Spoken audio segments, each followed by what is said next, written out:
Olá, imortais!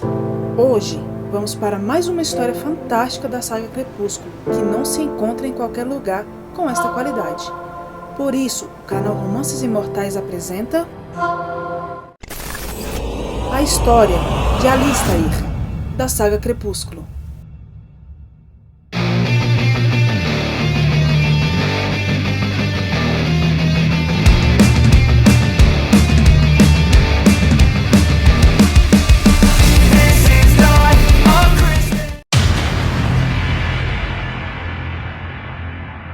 Era uma vez um livro que falava sobre um amor quase impossível e que se tornou um dos filmes mais vistos no mundo todo.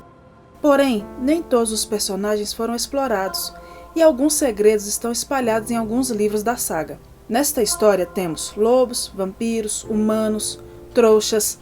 Opa, isso é de outro filme. Cada um com suas particularidades, relacionamentos e outras características.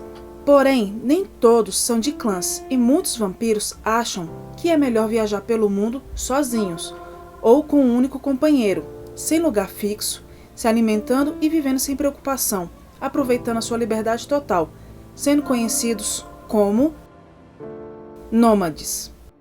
Alastair nasceu por volta do ano 1300 e transformado por volta de 1320, por volta dos 20 anos. Alistair cresceu na Inglaterra durante o turbulento reinado de Eduardo II, considerado o mais fraco dos reis plantagenetas, que é o sobrenome de um conjunto de monarcas ingleses que reinaram na Inglaterra entre 1154 e 1399. E o pai de Alistair era um dos barões que lutaram continuamente contra as tentativas do rei de limitar o poder dos Peerage, ou seja, a nobreza britânica daquela época. Além de seu pai, seu irmão mais velho também se envolveu em conspirações atrás de conspirações, tentando proteger os privilégios da aristocracia, e ao mesmo tempo eles tentavam ganhar uma posição maior, ou seja, se destacando ainda mais entre os outros barões. Alistair era um ávido falcoeiro, sendo essa a sua atividade favorita, alimentando e treinando seus pássaros, além de ser considerado o melhor caçador do município, onde vivia com sua mãe e suas irmãs, com tranquilidade na propriedade rural da família, pois ele não tinha interesse nos assuntos políticos de seu pai e seu irmão, preferia viver e caçar por esporte. Na época, o pai de Alistair tinha o objetivo de controlar o rei, formando assim uma aliança com 2 outros barões, após o banimento do conselheiro favorito do rei para colocar seu filho mais velho e irmão de Alistair para preencher o cargo vago. E mal sabendo ele que os outros nobres tiveram a mesma ideia com seus próprios paladinos para colocar na vaga. Depois de várias traições de todos os lados, o irmão de Alistair foi acusado de conspirar para derrubar o rei e foi executado, junto com alguns outros, por traição. A raiva do barão contra o rei tornou-se profundamente pessoal. Ele sentiu que não podia mais confiar em seus antigos aliados. Então partiu na busca de uma solução no ocultismo e fontes obscuras, envolvendo-se profundamente com estas forças, para retornar ao poder e destruir seus inimigos. Por outro lado, Alistair não tinha conhecimento de nenhum dos planos de seu pai, e esse estigma na traição perante o reino foi um duro golpe para toda a família e para suas irmãs, que a partir daquele evento tiveram dificuldades em encontrar um marido, e isso na época era algo terrível, fazendo com que Alistair resignasse ao seu dever e decidiu que ia cuidar de suas irmãs, caso elas quisessem permanecer solteiras. Porém, seu pai tinha outros planos e veio ao encontro de Alistair, e partiram tarde da noite, e ele não lhe disse nada até chegar em Londres. Assim que chegou à cidade, Alistair foi conduzido por túneis secretos sobre a cidade, e seu pai foi trocando mensagens enigmáticas com homens mascarados ao longo do caminho, até que finalmente encontraram uma sala do conselho, e ao abrir a porta, Alistair e seu pai entraram e viram ao redor de uma longa mesa vários aristocratas menores, e alguns dos quais Alistair conhecia. Mas como não sabia de nada, confiou e viu que seu pai gozava da maior hierarquia, e estava claro que ele estava no comando. Seu pai começou a explicar seu plano diabólico para Alistair, que ouviu e ficou horrorizado, assim gerando a reação de tentar fugir, mas foi impedido pela grande maioria que ali estava. Escutando de seu pai que havia vendido sua alma e que agora teria que pagar um preço inimaginável para tornar seu filho invencível, a fim de concluir sua vingança contra o reino. Alistair tentou argumentar com o pai e até implorar aos presentes que o ajudassem para que aquilo não acontecesse, mas sem sucesso. Eles pareciam acreditar plenamente na história do barão.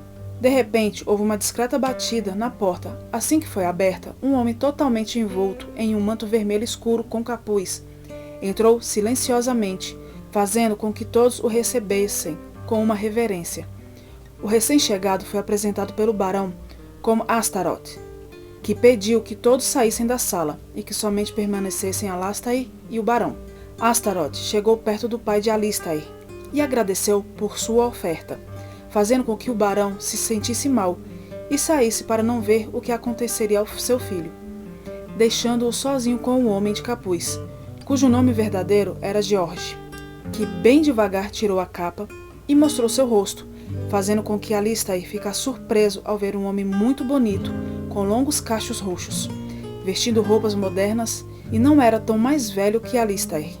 Astaroth riu com indiferença e disse a ele que seu pai era inquestionavelmente louco, mas que era verdade que Alistair poderia ser rei se desejasse. Astaroth lhe daria o poder de enfrentar qualquer homem, ou se ele quisesse, um exército inteiro, além de fazer o que quisesse com o poder, mas deveria pensar em honrar os desejos de seu pai, já que seu pai realmente pagou um alto preço para comprar esse privilégio para seu filho. Astaroth, ou melhor, George, era um vampiro semelhante a Boris, o vampiro que transformou Lohan, e também gostava de se divertir com humanos, só que ele tinha uma ideia de diversão muito mais sombria do que Boris, pois se aproximou de humanos apaixonados pelo ocultismo, pedindo-lhes que sacrificassem o que mais queria em troca de sua ajuda sobrenatural, só para ver até onde os humanos podiam ir em busca do que queriam, e até fingiu ser um dos príncipes do inferno, porque isso impressionava os mortais. Impressionar? Queremos sempre impressionar você, fazendo os melhores vídeos sobre o universo de romances, e por isso você será impressionado quando inscrever-se nesse canal, que é o verdadeiro Romance Flix, no YouTube. Sempre com conteúdo de altíssimo nível, e tudo isso para você. Sei que você é um imortal que vai deixar seu comentário pedindo o seu vídeo, deixar o like e vai compartilhar seu canal favorito para ele crescer ainda mais. Isso é uma dica, ok? Assim como as dicas que George deu a Alistair. Fique longe do sol e não chame muita atenção. George então o mordeu, desejou-lhe boa sorte e desapareceu. Quando a transformação de Alistair foi concluída, ele se viu cercado por um grupo de camponeses aterrorizados e algemados. Ele até quis, mas era mais forte que ele, sendo incapaz de se conter, matando a maioria deles. Então seu pai entrou na sala toda ensanguentada, e mesmo tendo se preparado para a sede de Alistair, porém não havia se preparado para a fúria de seu filho, e até tentou explicar os próximos passos de seu grande plano. Alistair não queria saber, estava furioso com ele, horrorizado com o que acabara de vivenciar, bem como os assassinatos que havia cometido naquela sala. Assim aproximou-se de seu pai e o empurrou para fora do caminho, matando seu pai acidentalmente, também na mesma noite de sua transformação. Nem tudo foi tristeza para Alistair, que ficou surpreso com muitas coisas naquela noite. Primeiramente, sua força superior e seus sentidos aguçados. E isso não era nada do que ele esperava, tanto que ao escapar do labirinto subterrâneo, foi brincadeira de criança para aquele novo Alistair. Mesmo sendo um ótimo caçador, ele não sabia montar a cavalo, e andando mais um pouco, encontrou o cavalo do pai. Achou que com os novos dons poderia montar, só que o pobre animal quebrou o pescoço tentando fugir dele, por causa do medo que os animais têm perto dos vampiros. E assim que começou a correr, percebeu que cavalos eram desnecessários, e nessa corrida de volta para casa, descobriu que toda a sua família havia partido. Após juntar os pontos, ele percebeu que seu pai havia dado sua família a Astaroth, em troca da sua imortalidade. Então, desolado, buscou refúgio com seus falcões, mas descobriu que os pássaros não podiam tolerar sua presença, assim como o cavalo que havia quebrado o pescoço. Seguindo os conselhos de Astaroth, Alastair deixou a civilização naquela noite e evitou todo o contato com humanos, exceto quando caçava para se alimentar, e principalmente quando ouvia, sentia ou sabia que havia uma figura de autoridade por perto, supondo que havia conspirações em qualquer lugar, o deixando paranoico. No século XVII, Alastair conheceu Carlyle, e mesmo que no momento em que vivia como um eremita e não estava interessado em conversas, Carlyle estava preocupado com a vida retraída que ele levava. Sendo seu único amigo, mesmo contra a vontade de Alastair, a cada poucas décadas o visitava para ver como ele estava. Poderes e habilidades. Como os outros vampiros, seus poderes e habilidades são fantásticos, pois Alastair pode rastrear objetos assim como pessoas, independentemente da distância. Ele percebe a direção geral do que está procurando, mas leva muito tempo para ajustar essa percepção, até encontrar uma localização exata. E se o seu alvo estiver se movendo, talvez ele possa nunca pegá-la. Aparência física. Alastair tem 1,88 m de altura, esbelto e de cabelos pretos com olhos vermelhos de vampiro. No filme Amanhecer, ele tem cabelos loiros escuros que se estendem até o pescoço e tem barba. Seu corpo também é esbelto e alto. Alastair em Amanhecer. Alastair aparece brevemente em Amanhecer com uma má vontade sem tamanho. Apesar dele concordar em ser uma testemunha para Renesmee e os Cullen durante a ameaça dos Volturi, ele se mantém sozinho durante o mês de espera, principalmente ficando no sótão, que é o seu lugar favorito para ficar de mau humor, como de costume. Sua participação também é apreciada quando observa as sessões de treinamento de Bella com Kate e Edward. Quando ele sente a quantidade de vampiros viajando com os Volturi, o medo por sua própria vida se torna insuportável, tanto que pensa em ficar ao lado dos Volturi, para sua autopreservação como opção, mas volta atrás quando se dá conta que não pode trair Carlyle, e que a sua melhor saída é fugir, pois teme que os Volturi não aceitem nenhuma explicação dos Cullen, e acabe achando uma desculpa para eliminar os Cullen e quem estiver com eles.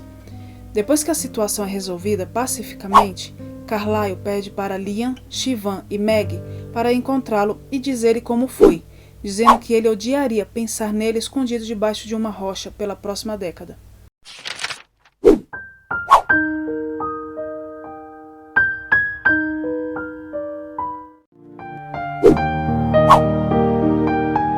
Romances Imortais.